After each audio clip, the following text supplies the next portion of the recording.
Hi and welcome to Jewishnews TV. This week, making headlines.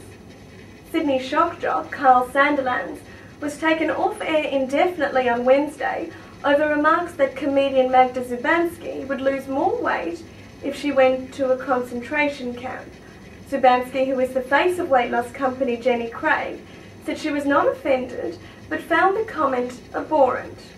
Like she said she's never going to be skinny because apparently, like, her, just her build is... Yeah, that's what all fat people say. No, okay, but everyone, if you put her in a concentration camp and you watch the way she falls, like, she could be skinny. Members of the Jewish community, including Jewish Board of Deputies CEO Vic Aladev, said Sandilands' comment was offensive.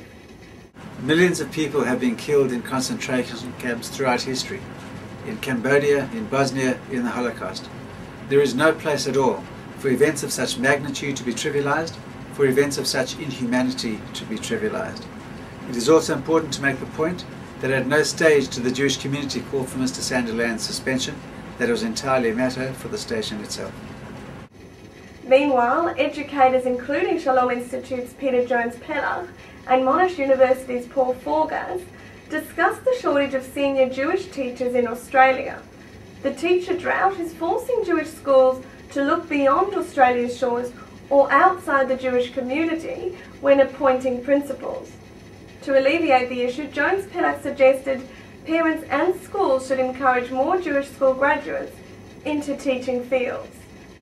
I don't know any Jewish parents who aspire for their children to be headmasters or principals of Jewish day schools, much less anyone who hopes for them to be a Jewish studies teacher. We tend to want our children to enter the more lucrative professions.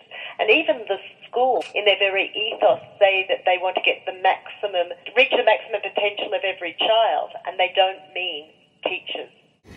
In international news, South Africa's President Jacob Zuma called for expatriate South African Jews to return to the country at a conference last month. Also making international headlines, a group of Israelis and Palestinians met for a dinner this week in honour of the victims of the September 11, 2001 terrorist attacks. The dinner was hosted by the ME Peace Organisation, which was launched 2 years ago to advance Middle East peace. Now to entertainment news. In 1984, heavy metal band Anvil was on the brink of greatness. But after a breakout concert in Tokyo, alongside the likes of Motorhead, Whitesnake and Bon Jovi, Anvil slipped into obscurity. The band's founders, two good Jewish boys from Toronto, Steve Lips Kudlow and Rob Rayner, never stopped believing. Now more than 30 years after forming Anvil, the pair is still chasing the success that has eluded them. Journalist Adam Camion chronicles Anvil, the story of Anvil, a new film critics are calling the greatest rock documentary of all time. Put on this really amazing live performance. They're a great band, yeah. I always liked Anvil. In the summer of 1984, Anvil toured the world with the biggest bands in rock. These guys are going to turn the music world upside down. All of them sold millions of records around the world.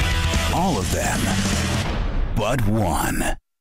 We cross now to journalist Chantal Abbott-Bowl for the Sports Roundup.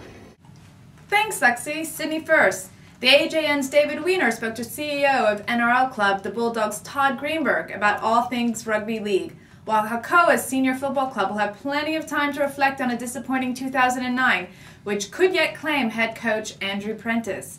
To Melbourne, North Caulfield's Maccabi's roller coaster season has come to an end with a 1-0 loss to ladder leaders Barrack City, while Maccabi hockey will have to regroup in time for its preliminary final this weekend after a heartbreaking loss to Westvic in the semi-final. That's a wrap for sports. Back to you, Lex. For all this and more, check out the Australian Jewish News, available every Thursday at your local newsagent. And log on to jewishnews.net.au for all the latest in news and views in the Jewish world. I'm Lexi Landsman, and this is Jewish News TV.